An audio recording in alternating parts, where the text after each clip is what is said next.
Welcome to the Alien Invasion number 218. Okay.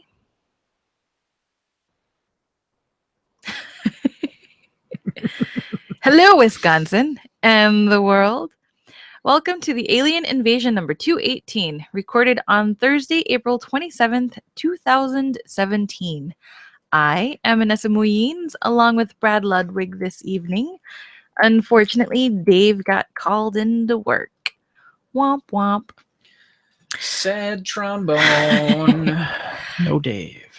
Coming up on this episode, icy Earthmass exoplanet is colder than Hoth. Californians believe the truth is out there. New book says the state is the UFO capital of America with almost 16,000 sightings from 2001 to 2015. And Gucci's models are out of this world. Those stories plus the sighting and our picks and warnings. But before all of that, our question. If you had to live on a planet that was either negative 100 degrees Fahrenheit or a planet that was 160 degrees Fahrenheit 24 hours a day, what would you choose? Kavit, you would have clothing and housing that could be adapted to either environment. That's caveat. Caveat. Kavit. Playing the part of Dave Nelson this evening, Anessa Muyines. I love you. I love you too. All right. So caveat, caviar. Fish Fish eggs. eggs. So either incredibly cold all the time or incredibly hot all the time. You know,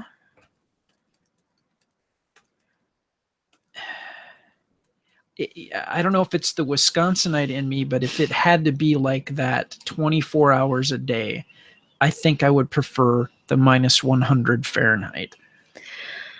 And why would you, just because you're from Wisconsin? Because I've been to Mexico in July, and that was miserable. It was really freaking hot.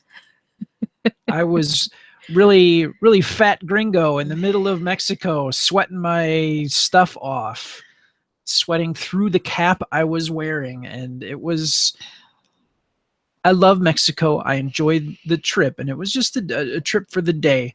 And I enjoyed the trip to Texas, don't get me wrong. But it was just like, unless it just, I just couldn't get, I couldn't feel comfortable. I felt just kind of weird and sticky. You know, it was like, ideally, if I took 2 showers a day, I think I would be okay.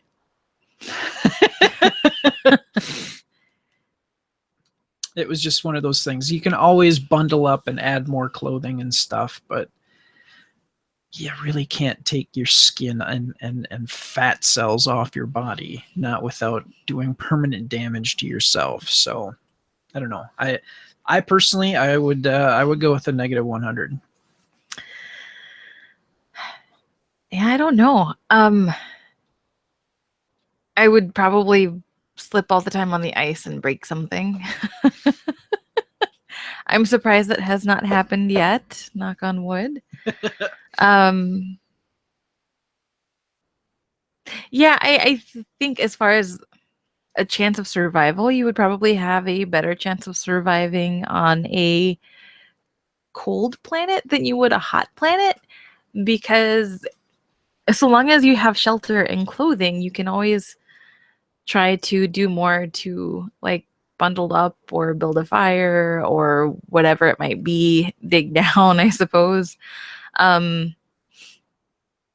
But with hot temperatures, if say your cooling system fails, then you're pretty much in an oven. I mean, granted, you'd be in a freezer, but still, I think you'd have a better chance. And yeah, fun fact on the internet from livescience.com. What? I know. So most humans will suffer hyperthermia after 10 minutes in extremely humid 140 degree Fahrenheit heat. Death by cold is harder to delimit. A person usually expires when their body temperature drops to 70 degrees. 21 degrees Celsius. But how long this takes to happen depends on how used to the cold a person is and whether a mysterious latent form of hibernation sets in, which has been known to happen. Huh. I know, that was kind of interesting. So, yeah, if you just go to the Google and type in life science, what are the limits of human survival? There's an article that pops up, and that I thought that was kind of cool. But yeah, like I said, it's one of those things like I would kind of prefer the arid climate just because that's what I grew up in. And I would live in a constant state of fear that I would fall on my butt and break something. So I'd always be in a cast if it was negative 100 or degrees Fahrenheit. But yeah, to me, it's kind of a tough choice. I know life science said that, you'd die quicker in heat than you would in cold, but yeah, you'd be hard pressed to, and because we need water to survive. yeah, I'm like, you would get so dehydrated so quickly and your body would overheat. And yeah, okay, fine, negative 100 below. But, the other thing too is nothing would ever grow. Yeah, well, not that anything would ever grow in negative 100 degrees Fahrenheit, but yeah, I just pulled that question out of the air, and because it kind of leads to the next story that we're going to have here coming up next.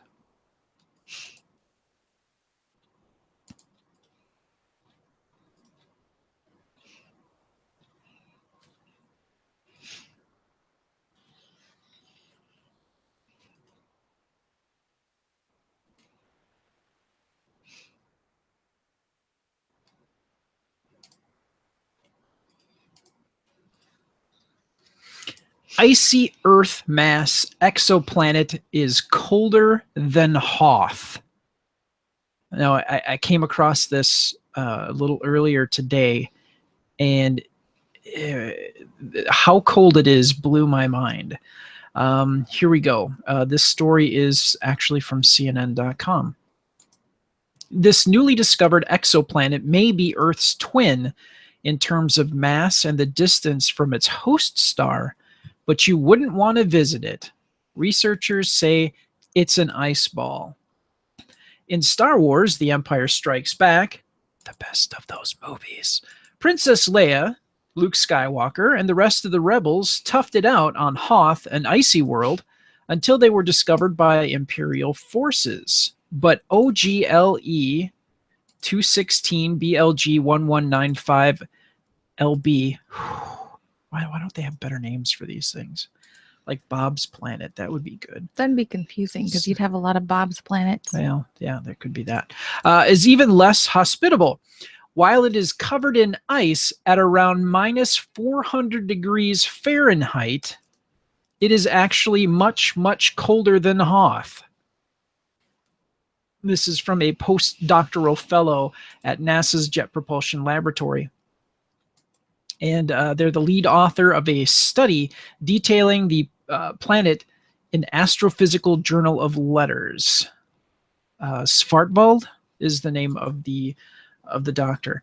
It's hard to imagine any life surviving in such an environment, not humans or tauntauns anyway. 13,000 light years away from us, the planet orbits a star 10,000 times fainter than our sun. The researchers believe that the star is either a brown dwarf or an ultra-cool dwarf. You can tell by the sunglasses, which is at the low end of the spectrum for stars. But they don't have a way of knowing that right now. Even though the planet is well out of our reach, the researchers were able to confirm the planet and its mass and the distance to the star with data gathered using the ground-based Korea Microlensing Telescope Network and the Spitzer Space Telescope. They used a technique called microlensing, which has enabled astronomers to find the most distant exoplanets orbiting stars thousands of light years away. To date, this is the lowest mass planet found through microlensing. This discovery provides more evidence that planets are not only very common, but also very diverse, Svartwald said. they are able to form in strange environments very different from what we're accustomed to on Earth. That's why researchers are looking forward to the launch of WFIRST, W first, and NASA's Wide Field Infrared Survey Telescope in the 2020s. Svartvold even anticipates that W first will allow for the discovery of exomoons, among other smaller objects, and a more complete census of exoplanets and how they're formed. Now, all the exoplanets that we have discovered to date are much bigger than Earth. So once W first gets out there, we're going to be finding more planets that are our size, our density of Earth, or lower. I mean, exomoons, that's kind of cool. So, yeah, look for that in the 2020s. Oh my god. Okay, stopping.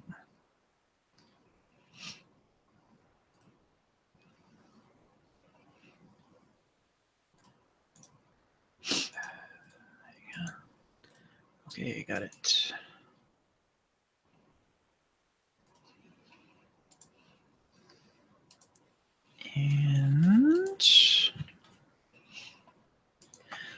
And here we go. Next section. Now it's time to just shoot the breeze. Pew pew pew. So this weekend, Saturday, which would be Saturday the 29th of April, it's Tabletop Gaming Day. It's board gaming day. So we're going to be hanging out with a bunch of folks and playing all sorts of games. And I can assure you that there will be space-based games that are played. So I know that's our big plans. Anything else that we're doing? It's so hard to do this particular section because we live together. But they don't live with us. That's true. Or don't they? I got nothing. I don't know. Yeah. Not really. I mean, there might be yard work depending on the weather, but the weather's been kind of meh lately. We got a little bit of snow today, but not as much as other places. It's almost May. Yeah. It's going to be May. And we had snow, and not much of it, granted, but I know there was snow out in Colorado as well. Yeah. Ooh, this past weekend, I know we talked about it last week, but this past weekend was the world's largest trivia contest. That's right. And we ended up placing 35th 35th with like 11,000 something points. Yep. Out of the 396 teams this year. So, A little less than past years, but I think one year we played, there were 430 some teams. So, but we were still in the top 10%. So I think we did pretty good. We'll call that a win of sorts. So yeah, and that's 54 hours straight. It's a trivia marathon for 54 hours, and it's a fundraiser for the college radio station, our local university, at least in our area, not the UW-Madison, but this is the University of Wisconsin-Stevens Point. They're mostly known for their education program, their forestry, the conservation their environmental program is top notch. And I think, if I recall, they work with the Elm Fork peeps in Denton, which is part of UNT. So, because when I mentioned Wausau, one of the individuals was like, "Oh, is that near Stevens Point? Because we do work with UWSP." I'm like, "That's awesome." And then, what else? Speech and auditory. Yep, speech and language stuff, pathology. Yeah, They're bees. which Alex was a part of for a period of time. And yeah, so that's... If you're interested in attending, you can go to uwsp.edu. I feel like now it's become an advert for UWSP. We've gone this far. We might as well promote them, you know. Anyway, I've heard good things about UWSP. Stevens Point seems like a nice place, and trivia is a lot of fun. So there you go. Absolutely. Ta-da! We'll stop that there. I just felt like that was an advertisement after a while. Like, might as well mention the website. Okay, here we go. And you'll be up. Oh, am I? For your story? Yeah, I just read a story. We shot the shit. Actually, we should have shot the shit and then started the stories, but I missed that on the... No, we always read a story, then shoot the shit, and then... Oh. Yeah, okay. yeah, you're right. He's changed it up. Okay, so you're up. Oop. And hang on. In 3, 2... Do you think these clothes are out of this world is a little too on the nose as a tagline for Gucci's new campaign? Gucci, contact this person if interested. And that person would be the person who wrote the article from TheVerge.com. The campaign, which Dazed notes is probably for Gucci's upcoming autumn/winter 17 line, stars aliens and androids from faraway places in the galaxy, like the fictional planet Zoff, a water planet, and, quote, unknown. Personally, I'm a big fan of the unknown, so if you go to Gucci's Instagram, check out the unknown alien. He's hilarious. I think he's hilarious. So anyway, last week, the fashion house started posting videos on Instagram featuring different aliens. Okay, possibly models dressed as aliens, standing in front of green screens. Each video is captioned with the alien's age and planet of origin, while the alien in question acts out a brief scene with an unseen producer. Shipley, age 7, who was born in a construction facility, says, "I'm not like you humans. For me, happiness is more of a matter of differential calculus." That was the android, if you couldn't guess. The posts are hashtagged Gucci and beyond, but aside from that, there's little in the way of actual information about what Gucci is doing. I didn't even find it useful that all the aliens spoke English, despite the fact that this robot, one of the robots, claims to know 6 million dialects. But I mean, of course, they're going to make it convenient, and perhaps there's a TARDIS nearby, so, you know, it's like translating for everybody. I don't really know. Anyway. But this is not the first offbeat Instagram campaign for Gucci. Last month, the company paired writers and artists and asked them to make Gucci-themed Instagram memes for a campaign called #TFW Gucci. An old-school luxury brand selling clothes via memes and aliens is unusual, but the juxtaposition of highbrow and lowbrow works, especially on Instagram, where your feed is probably both aspirational and familiar. Maybe Gucci used to be your very rich neighbor, but now it's just trying to be your weird friend too. So anyway, that, like I said, it's from The Verge. I thought it was entertaining. I've never really been like, ooh, I gotta go buy Gucci. I think I owned a pair of Gucci frames once, and that was just because they looked okay on my face. So that and the insurance covered it. So win. So yeah, even if you aren't into brand names, I just thought that this campaign was kind of entertaining. So Gucci, I believe, I am kind of surprised. I'm sure it's really easy to find, but it's like at Gucci on Instagrams. So just do a search for Gucci. It's got the little verified check mark. I don't know that I would wear any of the clothes that's depicted for their potential fall line. Another favorite alien would be the Sea Beast, age 178, from Water Planet. Grrr. Why must I always be the one to rescue these visitors who go out of their depths? Rawr. So, yeah, you should check it out. It was pretty ridiculous to Yeah. watch. So, there you go. Fashion on the alien invasion.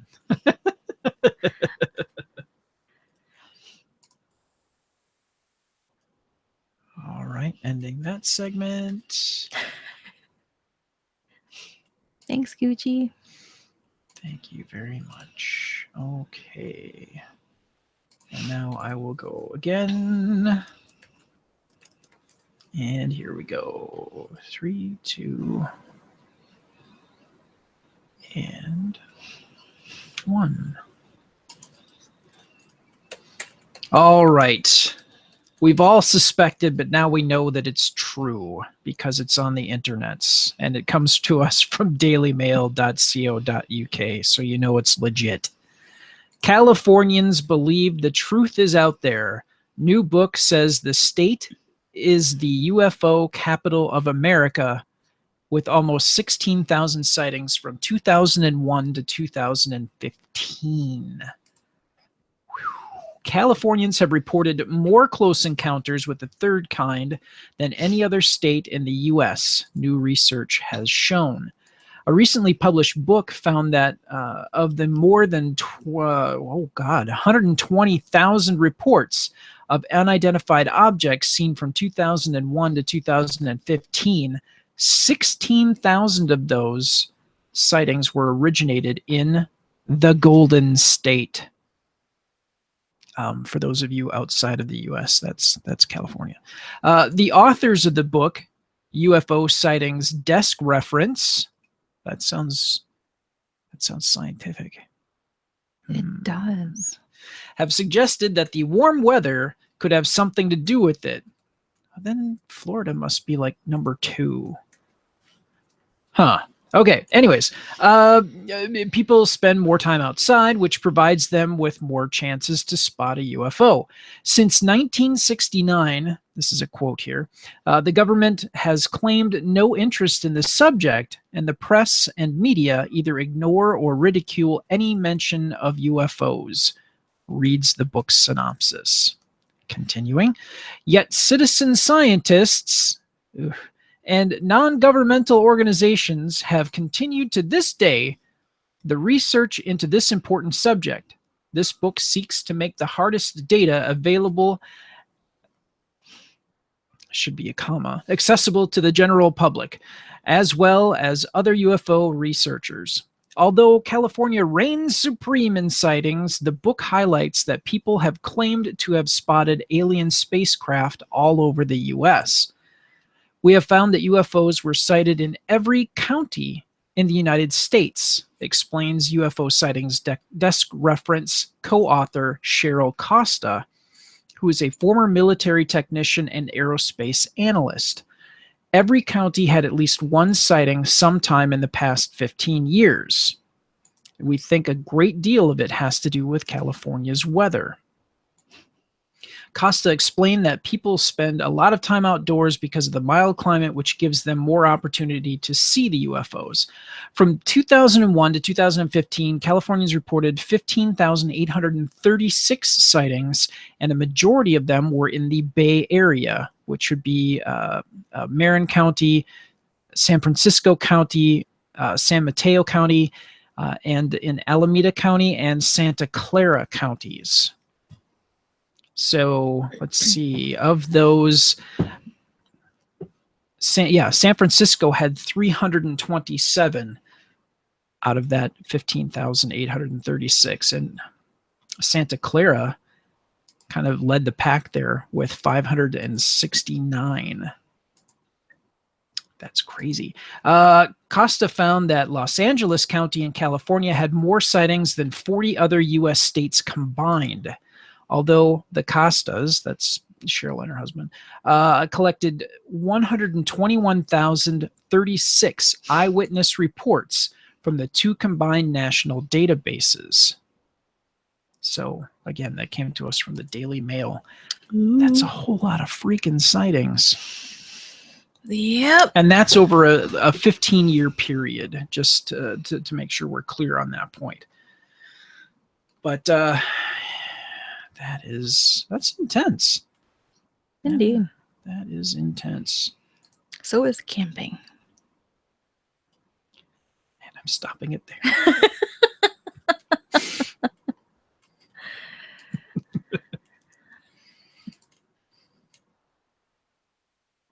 What?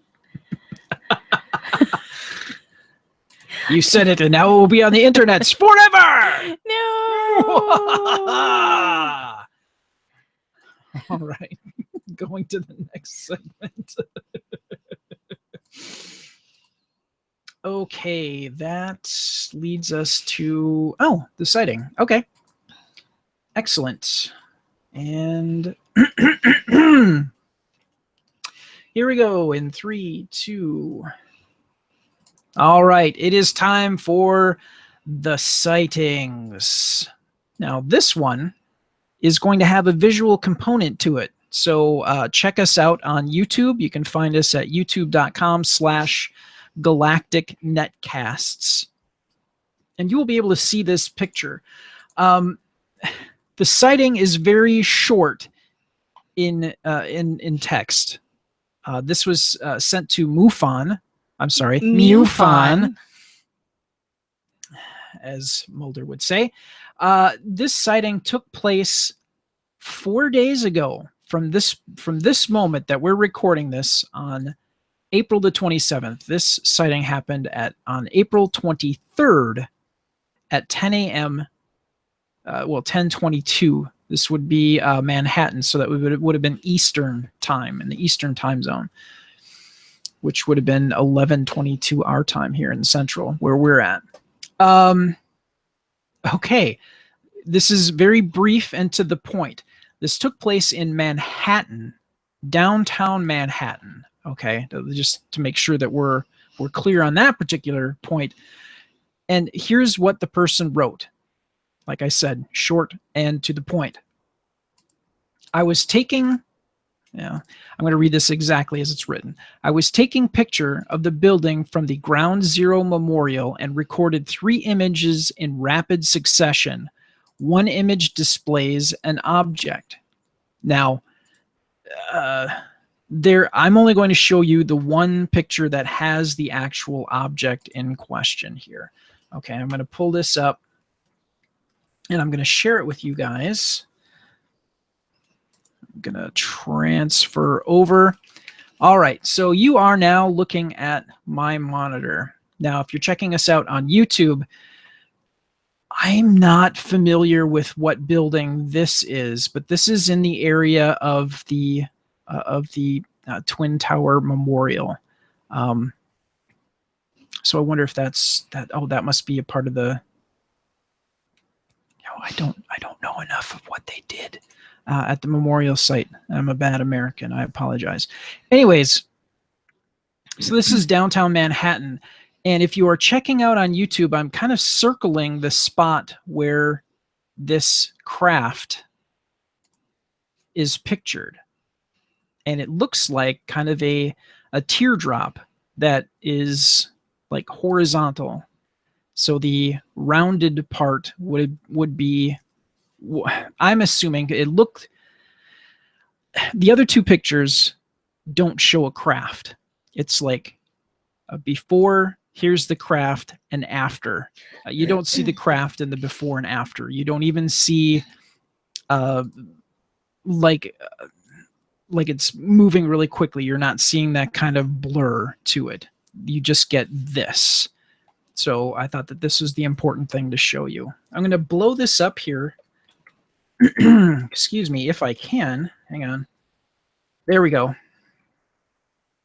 So here it is. It almost looks like a slightly flattened pigeon. It has basically a longer tail and a pointed sort of a nose to it. But yeah, that's the particular picture that this person took at 10:22 a.m. Eastern time. in downtown Manhattan. It's a bird. It kind of, well, normally, and it would really depend on the shutter speed, but you'd see feet or something because the way the coloring is here, that darker thing would be what I would assume to be the wing, because typically the wings are darker than the body. Right. For a lighter colored bird like this, because it's basically, I mean, if you're not checking this out on YouTube, this thing is mostly like grayish in color, probably white if direct light hits it. But the nose and part of the side and the tail of the craft are a much darker color. I wouldn't say black, but pretty close to it. And like I said, you're not seeing a blur to this particular shot. So either this person took a picture at a very high shutter speed, which... well, it's daylight, so the shutter's not going to be open for very long anyway. Yeah, no, that's true. That's very true. I really do think it's a bird. It's just the angle at which we are viewing the bird. And you talked about not being able to see any feet. Typically, they tuck their feet in anyway when they fly, or have them back, I guess. So, and I guess depending on the angle, it might... it's a fat pigeon. So the belly's probably hiding its feet. I don't know. That's what I think. Sure. Folks can take a look and see if they agree, disagree, have another theory, idea, hypothesis. And if you do, you can contact us at alien@gncasts.com. Or you can go to gncasts.com/contact and you can find all the different ways to get a hold of us. Heck, you could even call us at our number and leave a message telling us you think that we're wrong. That's cool too. So there you go. My sighting is from downtown Manhattan just a few days ago. Today is Thursday. This would have taken place on Sunday. So yes, this is an incredibly recent sighting. And we'll have a link in the show notes as well for you to take a look at that, and you'll be able to click the link and see the picture of what we're talking about as well if you're not checking us out on YouTube. But I do recommend you check us out on YouTube. That's youtube.com/galacticnetcasts. Okay. And picks and warnings. I'm going to have you go first. Okay. So I'm closing the picture. I am okay. And 3, 2. Sorry. 3, 2. Go. I was gonna do Dave's picks and warnings, picks and warnings, do picks and warnings. So my pick, I've been feeling kind of reminiscent as of late. So, and Amazon has Unsolved Mysteries available for streaming for Prime members. So I've been watching a lot of Unsolved Mysteries, making my way through the rounds. And so I came across season 1, episode 10. I don't believe it has a title, and I don't remember what UD stands for, but this episode includes witch hunt and UD. Oh, update, derp. So there's a witch hunt and an update. Update, friends to the end from a previous episode. Missing time, parts 1 and 2, and stroke amnesia and update. So, the part that I'm going to talk about is missing time. And I thought this was really kind of interesting. They mostly focus on one particular individual whose name is Bob Matthews. And back in the 1960s, he had just joined the military and was preparing for his first tour of duty. and he arrived in front of a market via bus in Cape Cod, and he used a payphone to contact the base to let him know, hey, I'm in town now. And they're like, awesome, we'll send someone to get you, be there in 5. And they went there in 5 and he wasn't there. And in his mind, he's standing there hanging out and no one ever shows up. He sees something, well, he doesn't really remember at the time, but he's waiting and he's like, man, where are they at? Let me give him another call. And his superiors are asking, where did you go? We went there like 2 hours ago and you weren't there. And he's like, I've been here the whole time. And eventually he ends up going under hypnotherapy. And they uncover that he had witnessed some lights in the sky. And he talked about his experience with being abducted by aliens, which is what happened in this particular case of missing time. And what really prompted him to research this further and go under hypnosis was he was actually, years later, he was shopping at a convenience store or market or somewhere and sees a book. That book is a book that was written about missing time, and it had an alien, a stereotypical gray alien on the cover. And he was like, this is what I saw. Like, I'm not crazy. So anyway, it kind of talks about that. It talks about a support group for people that have experienced missing time. And the missing time book is written by a gentleman named Bud Hopkins back in 1987. So I do recommend that you give this a watch. I thought it was interesting. Brad, what did you think? No, it was interesting.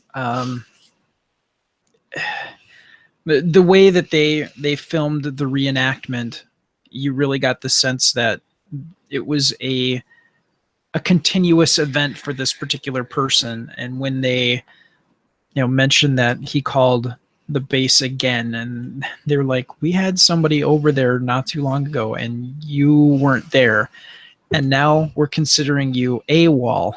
Yeah. So don't leave, we're coming for you. And then he got interrogated for the longest time. And he thought he was going through some sort of test or training. Hazing ritual or something. Thing. And he's like, I don't know what you guys are talking about, but I was there the whole time. So yeah, no, I thought it was really interesting. So whether or not you like or have ever watched Unsolved Mysteries, if you do happen to have Amazon Prime, I do recommend at least watching season 1, episode 10. And if you don't want to watch the whole thing, you can fast forward probably about halfway through because it's towards the tail end of the episode. So yeah, Unsolved Mysteries, cheesy music and all. My family used to watch that religiously. I did too. Back in the 80s, we used to watch it religiously. No, I watched that show quite a bit with my dad in particular. My mom would sometimes watch it, but it was always me and my dad. We would sit there and he would watch Unsolved Mysteries. Yep, along with Cops and other shows. Wrestling. And stop. It's like, I'm just gonna ramble. Westerns,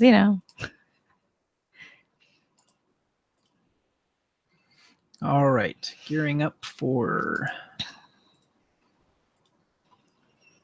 my sighting, which is a little bit lame.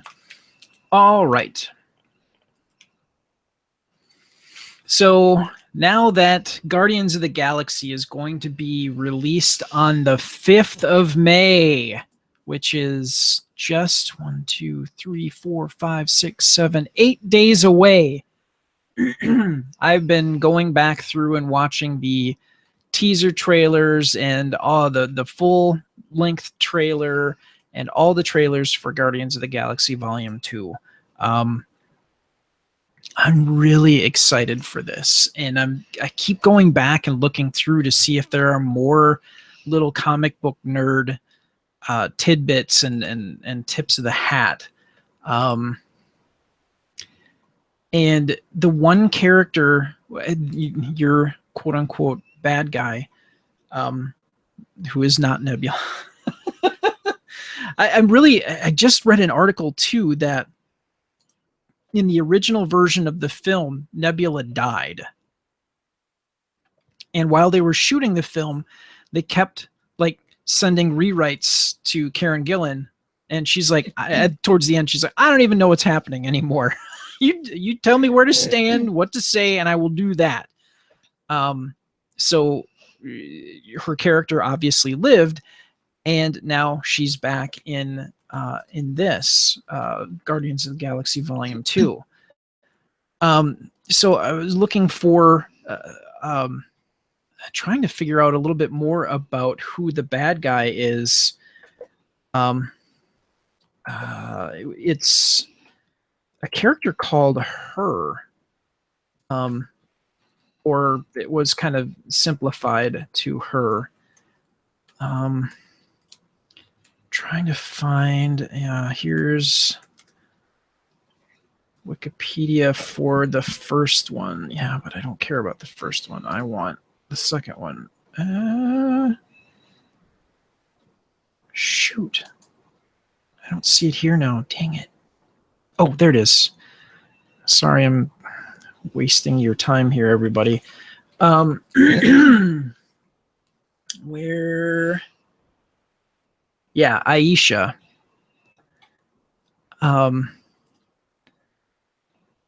She is a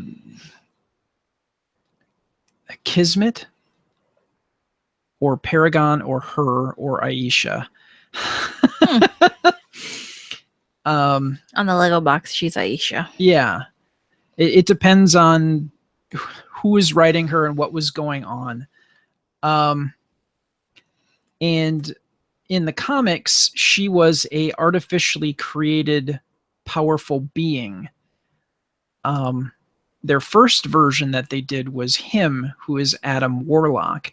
Now, Adam Warlock, there was talk from the first movie, there was this huge cocoon that the Collector had. And that cocoon looked a lot like the one that that Adam Warlock was born out of.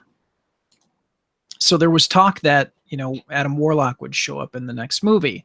And that might be, and there was actually speculation that Adam Warlock would have been Peter Quill's dad in the movie universe. But they obviously have taken a different direction, and I'm not spoiling anything because it's been all over the internets, and James Gunn has already mentioned this, that it's Ego the Living Planet that is Peter Quill's dad. So Her was people called her Her because Adam Warlock was originally called Him, as if that makes sense. So people went, oh, he called himself Him, so we'll call this, manufactured super being Her. And things kind of got weird. So anyways, that's who that golden-faced person that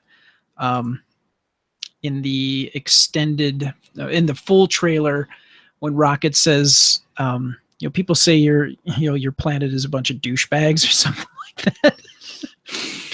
He's talking about her and her people. So, and she's made a number of appearances in comics. I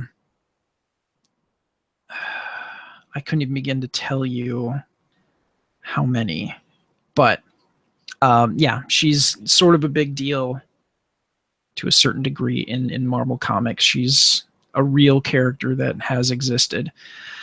So, and she's being portrayed by Elizabeth Debicki, who is she was born in France and she's Australian. So, anyways, what does that mean for the pick? Yeah, I've just been obsessed with Guardians of the Galaxy, so that's really where my head's been at, and I'm really kind of excited to see what they're going to do, as a lot of people are, and wondering if tomorrow I'm going to go on Amazon and be able to get the the special bag of Doritos that has a chip in it, which has the entire soundtrack for Guardians of the Galaxy Volume 2. Nobody knows how much the bag of Doritos is going to be. It looks like it's a family-size bag. Oh. From like a kind of a hazy picture that I saw. So it might be a $17 bag of Doritos. Who knows?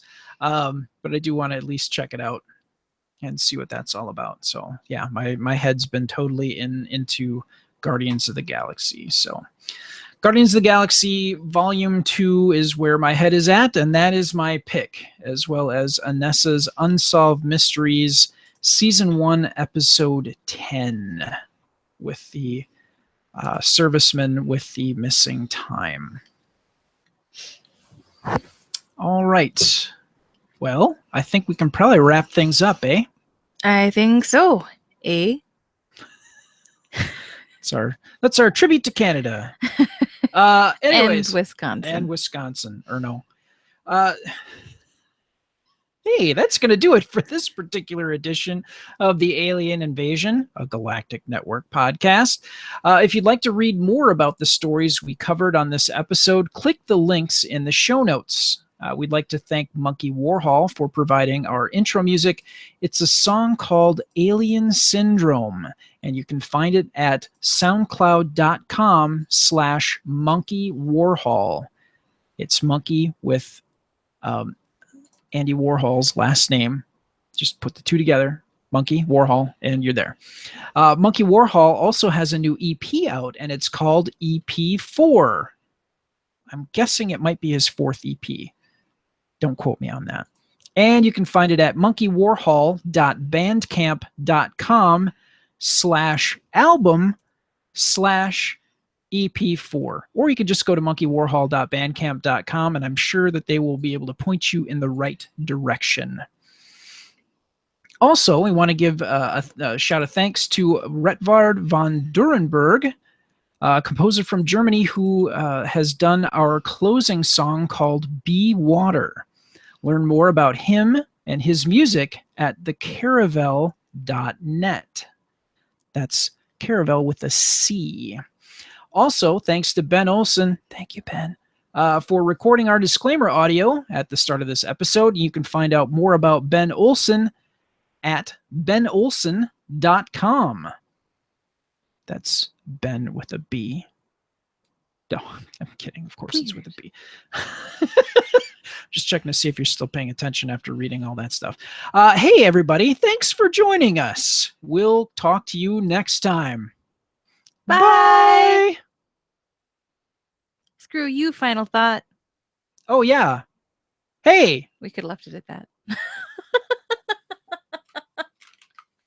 And done. Stopping. Because that would have been my final thought. I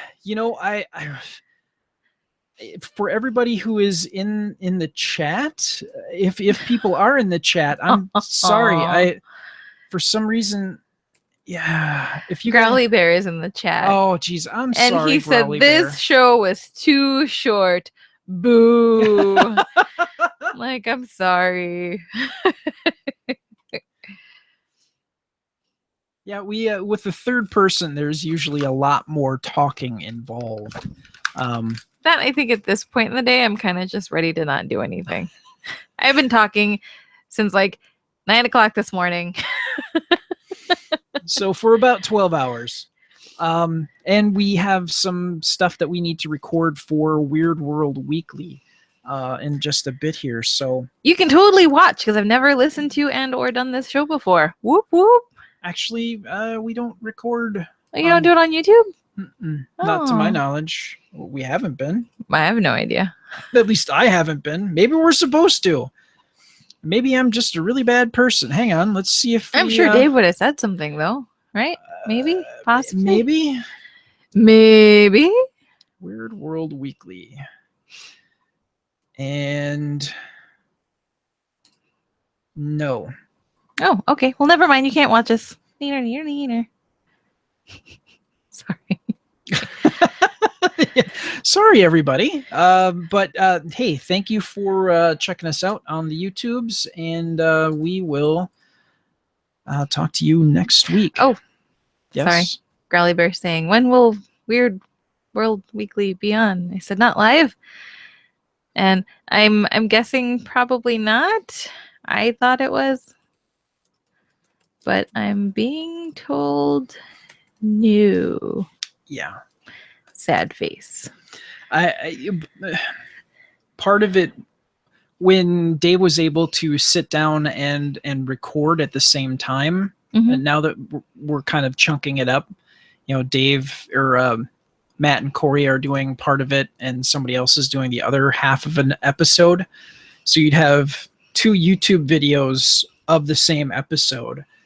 Maybe like one would do part like A and B, or 1 and 2, or yeah. So Fish and Swan. I don't know. It gets weird. So yeah, it's not being done at this time. We may come up with a better solution for doing a video of Weird World Weekly, but as of right now, with its current structure and no real video plan in place, we're not sharing the video. So yeah, but Dave does the edits the audio together, and usually he gets that out once a week. So look for it next week. So all right, everybody, thank you. Bye.